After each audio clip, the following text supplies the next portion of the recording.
The office was dead silent, except for the hum of the AC and the faint ticking of the wall clock. Everyone had gone home hours ago. I rubbed my eyes, staring at the spreadsheet I'd been fixing for the 5th time tonight. That's when I noticed it, right in front of my keyboard. A small, black USB drive. There was a sticky note stuck to it. The handwriting was neat, sharp, almost too deliberate. You deserve to know. My first thought, a prank? My second, something worse. I looked around the cubicles, empty. The lights flickered once, throwing long shadows across the floor. "Liam," I called softly. No answer, of course not. He'd left before dinner. Still, something about that note, it didn't feel random.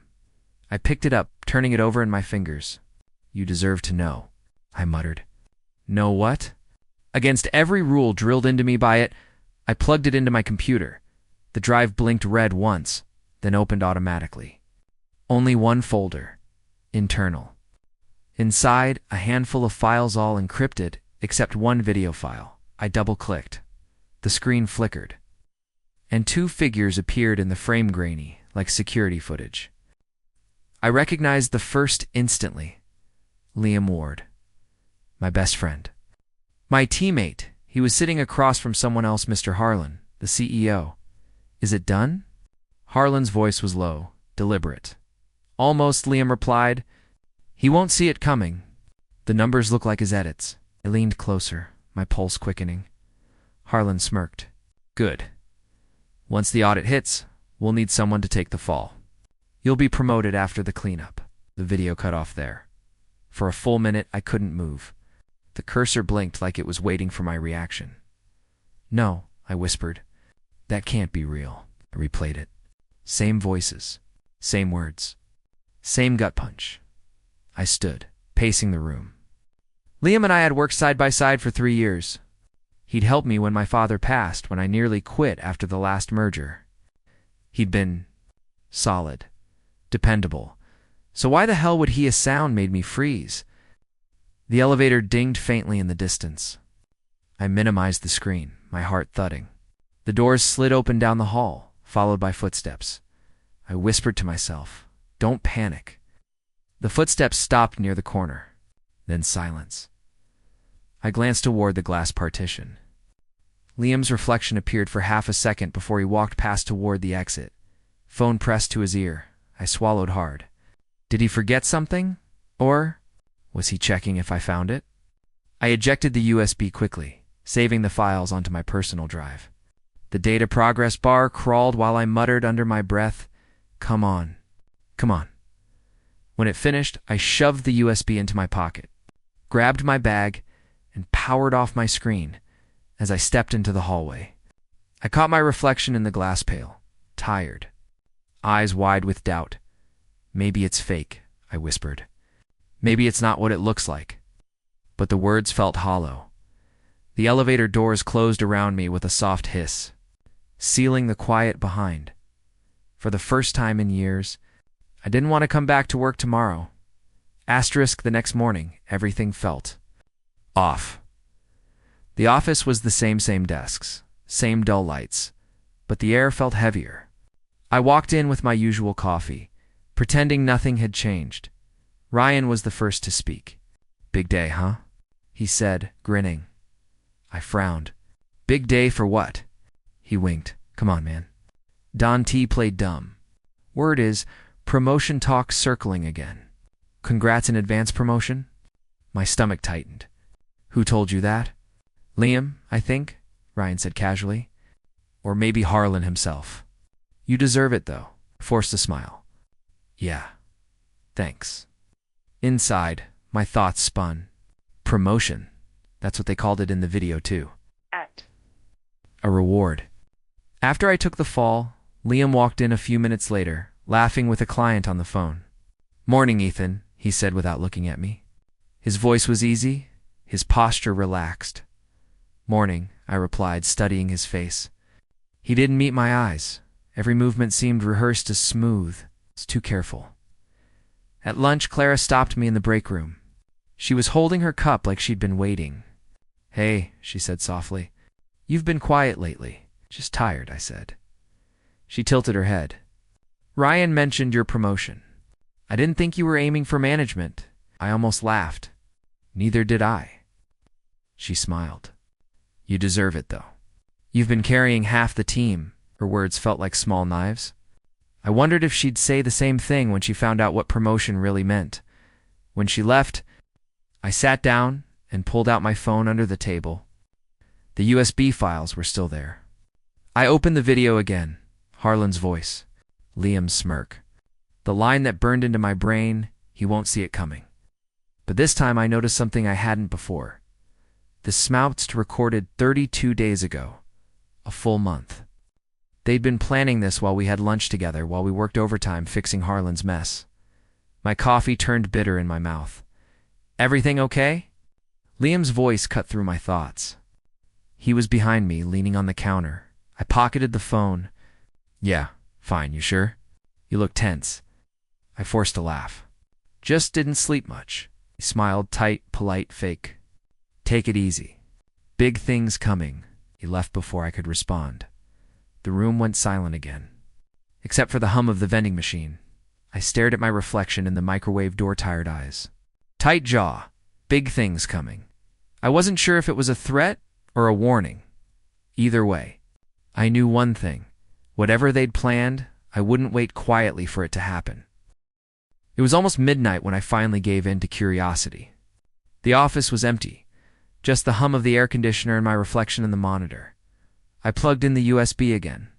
One folder caught my eye this time, gray, half hidden, labeled internal_audit. I clicked it open. Inside, a single file, fallguy.mp4.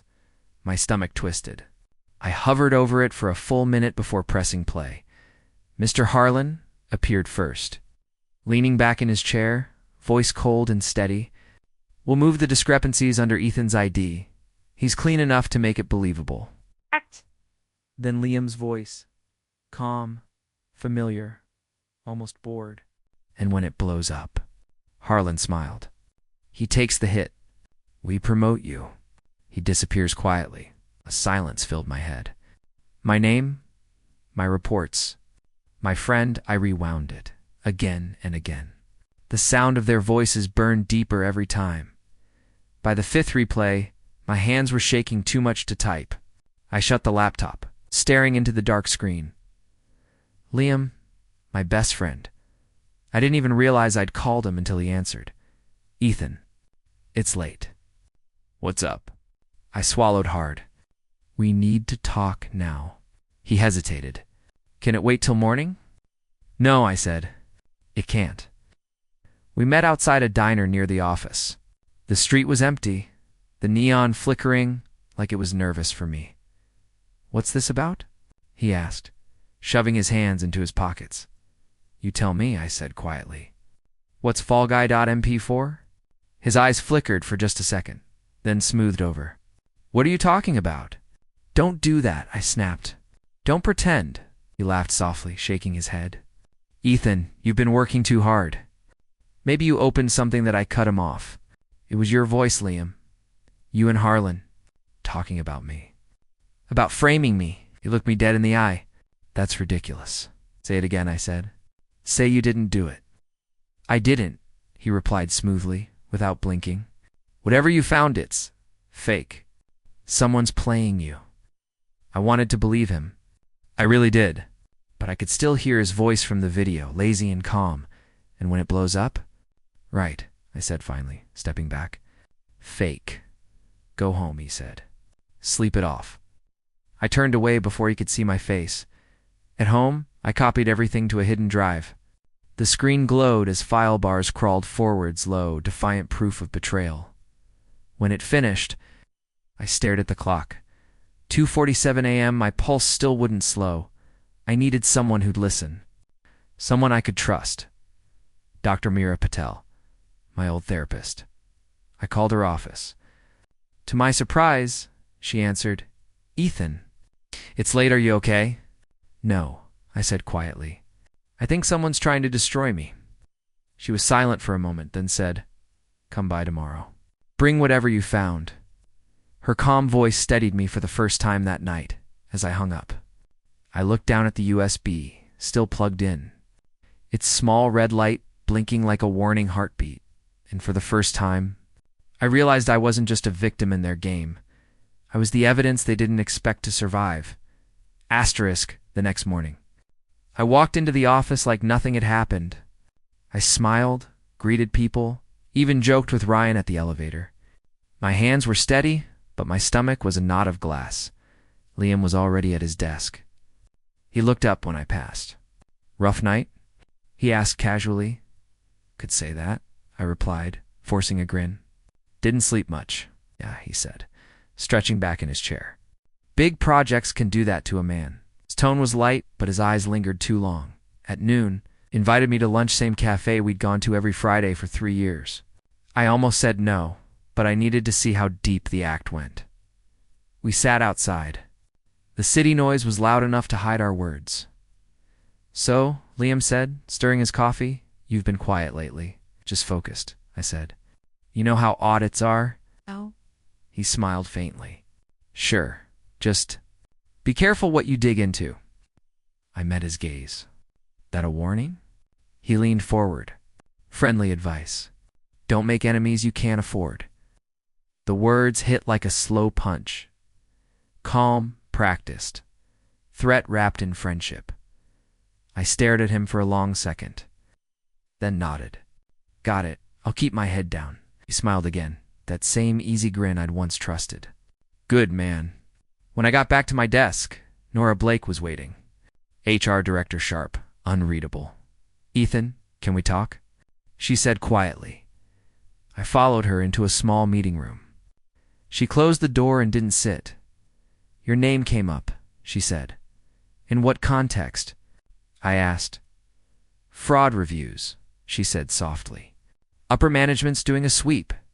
"I thought you should know." My throat went dry. "You think I'm part of it?" Her eyes flicked toward the wall, then back to me. "I don't think anything, but you should be careful. Someone's setting the stage." I forced a smile. "Thanks for the heads up." She hesitated. "Ethan, be smart. People here play rough." When she left, I sat in silence, watching the light fade through the blinds.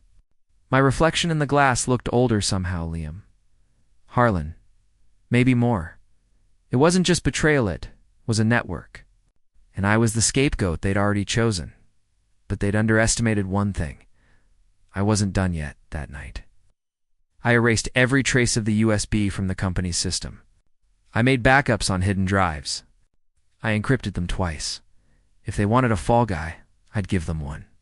Just not the version they expected. I looked at my reflection again, my voice low and steady. "You started this," I said. "Now let's see how you end it." It was past midnight when I slipped into the IT department. The hum of servers filled the dark room, steady and cold. My heart pounded with every step.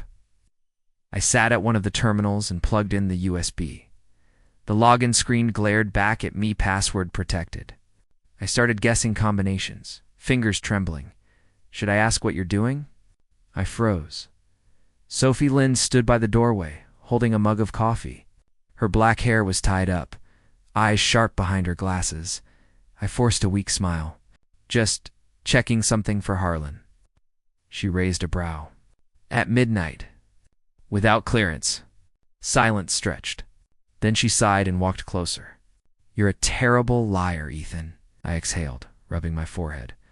"If I tell you the truth, you'll think I'm insane. Try me." I told her everything. The USB, the video, the fake audits, Liam's warning. Her face stayed unreadable, but when I finished, she sat beside me. "Show me," she said. I handed her the USB. She typed fast, eyes darting across the screen. "Encrypted folders. Whoever did this knew what they were hiding. Can you open them?" She smirked faintly. "Can I? You're talking to the best tech in this building." Minutes passed. Lines of code flickered across the screen. I watched her hands move, quick and sure, while my pulse thudded in my ears, then dash click. A folder opened. Inside were dozens of documents, bank transfers, forged approvals, in my digital signature, my name everywhere. Sophie leaned back, whispering, "Oh my God, they forged you." I scrolled through, each file worse than the last. "These look like embezzlement reports. Under my ID, Liam's account approved the transfers," she said, eyes narrowing. "He framed you perfectly." I clenched my fists. "He always said I should trust him with the numbers." Sophie glanced at me. "Ethan, this is enough to clear your name. You have to take it to the police." I shook my head. "Not yet, not yet," she repeated. "You have proof right here." "What are you waiting for?" "I want him to admit it," I said quietly. "I want to see his face when he realizes he's been caught." She frowned. "That's dangerous. So is letting them bury me alive." For a long moment, she just stared at me. Then she sighed. "You're stubborn, fine, but at least let me back everything up." She made 2 encrypted copies, one for me, one for her. "If anything happens, I have your back," she said. I looked at her. "Why help me?" Her voice softened. "Because once someone framed me too. No one believed me." That silence between us was heavy, but it wasn't lonely. For the first time in weeks, I felt something close to hope. As we left the office, I glanced back at the server lights blinking in the dark. War was coming in now. I wasn't fighting it alone. Asterisk when Liam texted me dinner. "Let's clear the air." I almost laughed. Clear the air? After he tried to bury me? Still, I said yes. I needed to see how far he'd go to keep lying. The restaurant was upscale, quiet, all low lighting and polished silverware. Liam stood when I arrived, smiling like nothing had happened. "Ethan, glad you came," he said, clapping my shoulder. "Yeah," I replied, forcing a grin. "Didn't expect an invitation from my favorite coworker," he chuckled. "Come on, we've had misunderstandings?" "Misunderstandings?" I asked. "That's what we're calling it now?" He raised a hand, all calm and practiced. "I don't want bad blood between us. We've been through a lot. Friends, don't let office politics ruin that." "Friends," I echoed, rolling the word in my mouth. "Sure, let's eat." The waiter brought wine. I didn't touch mine. Liam leaned forward. "So, how are things?" "I heard Nora's been asking you questions about the audits." Ow. I sipped water instead. "Routine checks," she said. "You know how compliance is, of course." His tone was light, but his eyes searched mine. "Still, you seem tense. Something you want to tell me?" I smiled. "Just work stress." "You know how Mr. Harlan piles it on?" He nodded slowly. "Right. He's been unpredictable lately." We were playing chess with words. Every line a move, every look a trap. Then I heard a familiar laugh. I froze. Clara, she walked toward our table. Red dress, nervous smile, and her hand was in Liam's. "Ethan," she said softly. I forced my jaw to unclench. "Clara didn't expect to see you here," Liam grinned, oblivious to the tension, or pretending to be. "You to know each other, right? Small world." Clara's eyes darted between us. "We used to work closely," she said, voice trembling slightly. "Used to," I repeated. Liam poured her a drink. "Hope you don't mind," she joined. I thought a friendly evening might help smooth things over. I swallowed hard. "Not at all. The more, the merrier." Clara looked down. Her hand shook. "I didn't know you'd be here, Ethan. Guess none of us expected this," I said quietly. Liam raised his glass. "To forgiveness and new beginnings." I clinked mine against his. "Sure, new beginnings." He smiled too easily. Clara couldn't meet my eyes. Her expression said what her lips didn't: guilt, maybe regret. Halfway through the meal, Liam leaned close again. "You know, I've always admired how loyal you are."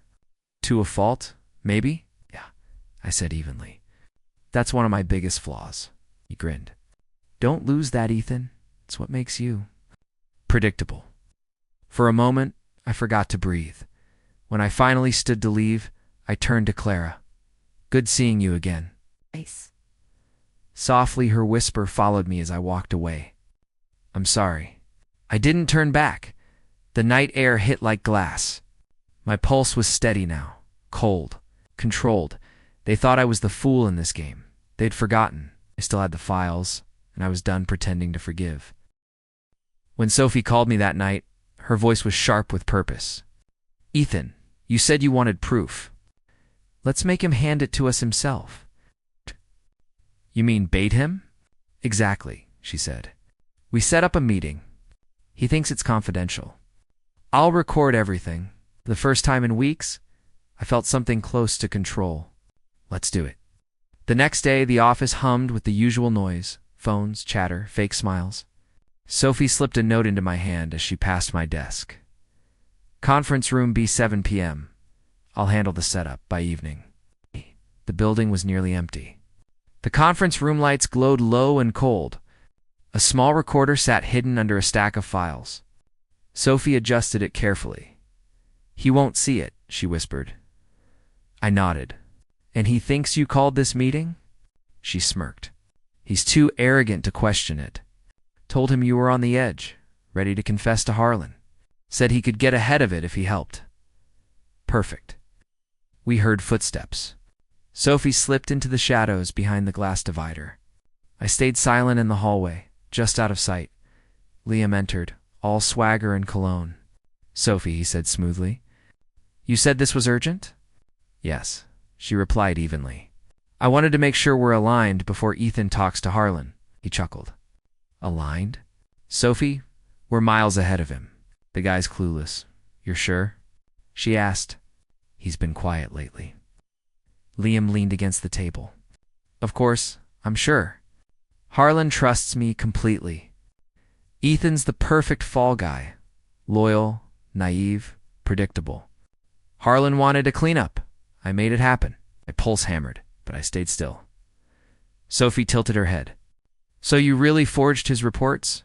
He laughed. "Please. It wasn't hard. Just a few tweaks to the transfer records. A fake signature.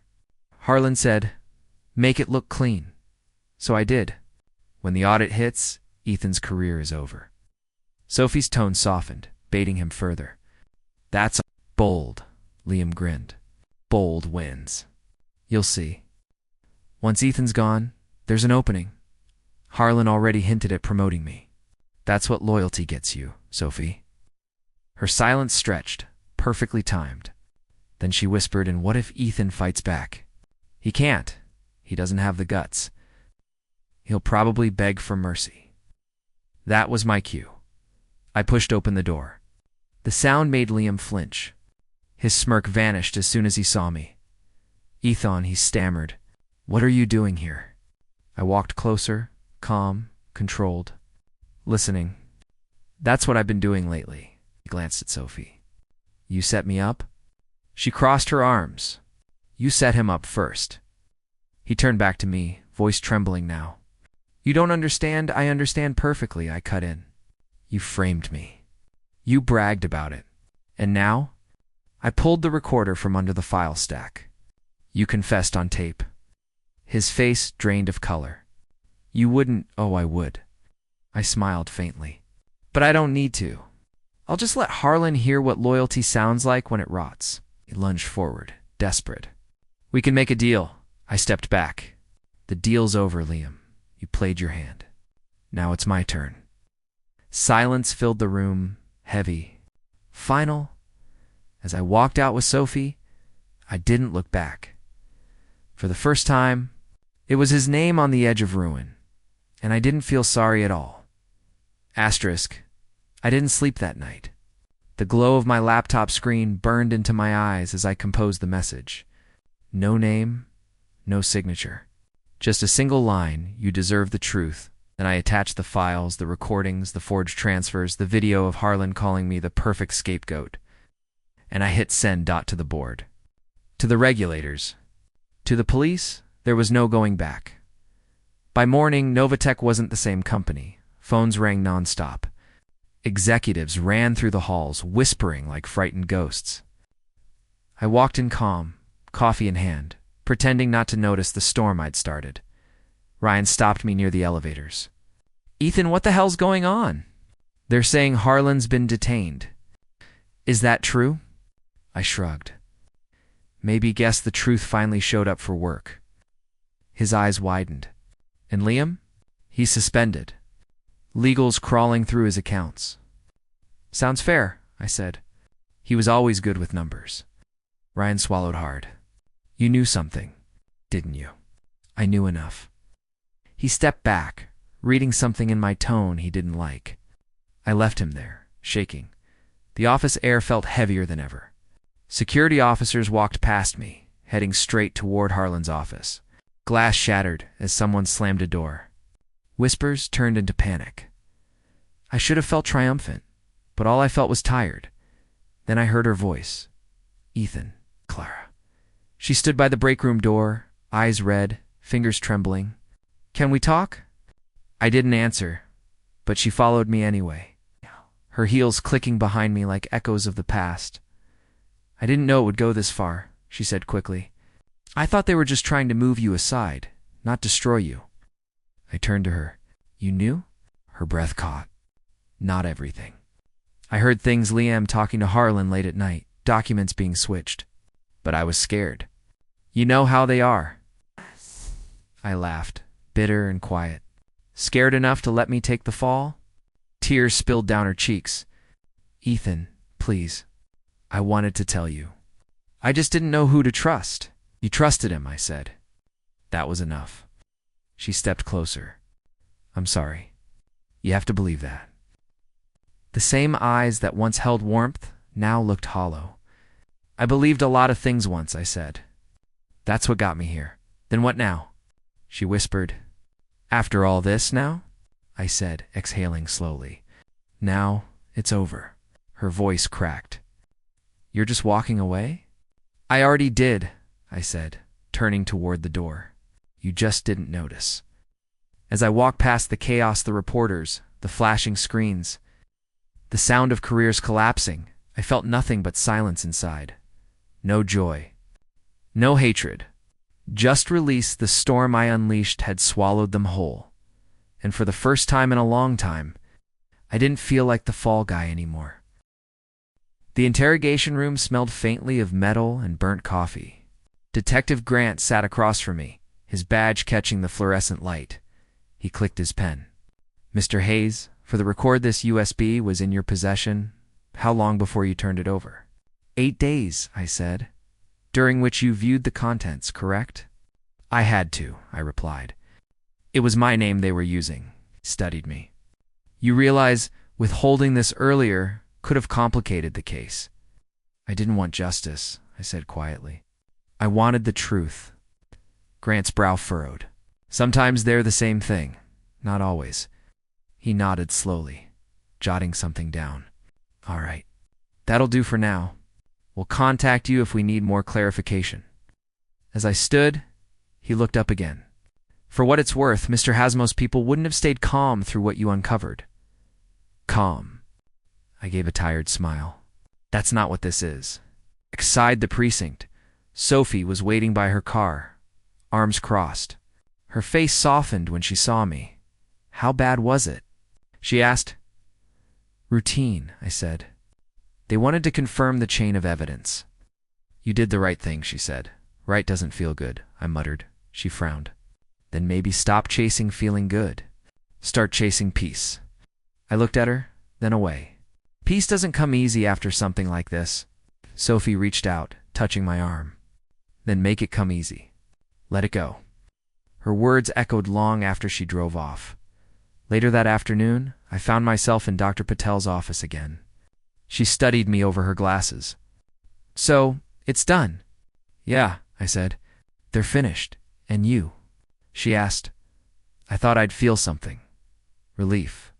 Satisfaction. Maybe even pride. And instead, empty, I admitted. Like I won but lost everything that mattered. Dr. Patel leaned back. That's because revenge doesn't heal. It just ends the noise. I don't know how to forgive people like them. Forgiveness, she said softly, isn't for them. It's for you. Evening light filtered through the blinds as I walked through the near-empty halls of Novatech one last time. Desks were half cleared, screens dark, Voices gone. My office door creaked as I opened it. The air smelled of stale coffee and old paper. I placed the resignation letter on the desk, just one page. No explanations. No bitterness. As I looked around, memories flickered like ghosts. Laughter, betrayal, long nights that used to mean something. I whispered to no one. You got what you wanted. Ethan, now move on. Then I turned off the lights and walked out for good. Asterisk, the ocean sounded different. Here, Gintler, quieter. I'd rented a small office by the docks. Nothing fancy. Just a desk, a coffee pot, and Sophie's laughter from the next room whenever she fought with the printer. Hey, boss, she called out. We're out of ink again. I told you. Stop printing everything twice, I said, grinning. I like paper, she replied. Paper doesn't crash. Neither does common sense, I teased. She poked her head through the doorway, smiling. You look less haunted lately, do I? I asked. Yeah, she said softly. Like you're finally breathing again. I leaned back in my chair. Maybe the sea air helps. She studied me for a moment. You're still thinking about him, aren't you? I hesitated. Liam, sometimes it's hard not to. Don't blame yourself, she said. You didn't make him do what he did. I did expose him, I said quietly.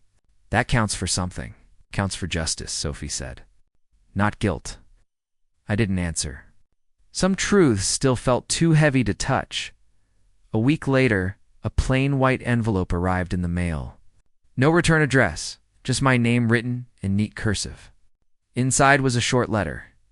Dear Mr. Hayes, I'm Emily Ward, Liam's sister. I wanted to thank you. Not for what you did to him, but for what you freed him from. He lived years under Harlan's thumb, scared and ashamed. You didn't ruin him, you gave him a way out. He took his own life 2 months ago. I thought you should know. He said once that you were the only one who ever looked at him and saw something decent. The letter ended there. No signature, no flourish. Just silence. Sophie found me sitting on the porch steps, letter in hand. Bad news? Just truth, I said. She sat beside me. Want to talk about it? I shook my head. No, I think I've said enough for one lifetime. We watched the sea stretch endlessly ahead. The waves came and went, steady, indifferent, eternal. Do you ever think the truth really sets people free? Sophie asked quietly. Sometimes, I said, but not always. She turned to me. Then what does it do? It separates, I murmured. The ones who can face it from the ones who can't. She reached over, her fingers brushing mine. Then maybe being apart isn't always bad. Maybe not. Later that evening, I walked down to the shoreline alone. The sky was bruised purple, the horizon swallowing the sun whole. I unfolded Emily's letter again, letting the sea breeze lift its corners. I whispered, You were wrong, Liam. You weren't the fall guy. You were just lost. The waves rolled closer, erasing my footprints one by one. The truth didn't free me. It never could. It just left me standing here on the edge of everything I once was, watching it fade into the tide.